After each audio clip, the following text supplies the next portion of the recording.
রেজলিউশনের তোয়াক্কা ইসরায়েলেরা করে না, জাতিসংঘের কোন সিদ্ধান্তকে তারা কখনো মেনে নেয় নাই।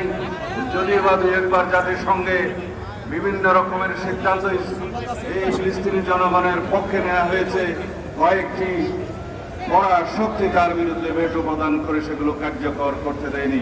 আমরা তার নিন্দা এবং প্রতিবাদ জানাই। আজকের দিনে সারা পৃথিবীতে সমস্ত দেশে, সমস্ত গণতান্ত্রিক বিশ্বে, এমনকি আমেরিকাতেও ফিলিস্তিনের জনগণের পক্ষে ব্যাপকভাবে আন্দোলন হচ্ছে, কিন্তু এই গণহত্যা বন্ধের কোনো আমরা ইশারা ইঙ্গিত দেখছি না।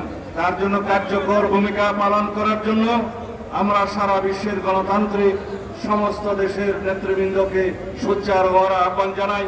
বিশেষ করে মুসলিম বিশ্বের যারা মরুর, তাদেরকে আহ্বান জানাবো, আজকে ইসরায়েলের বিপক্ষে আপনাদের ভূমিকা যেহেতু প্রশ্নবিদ্ধ, মুসলিম বিশ্বের নেতৃত্ব দেওয়ার দাবি আপনারা করতে পারেন না।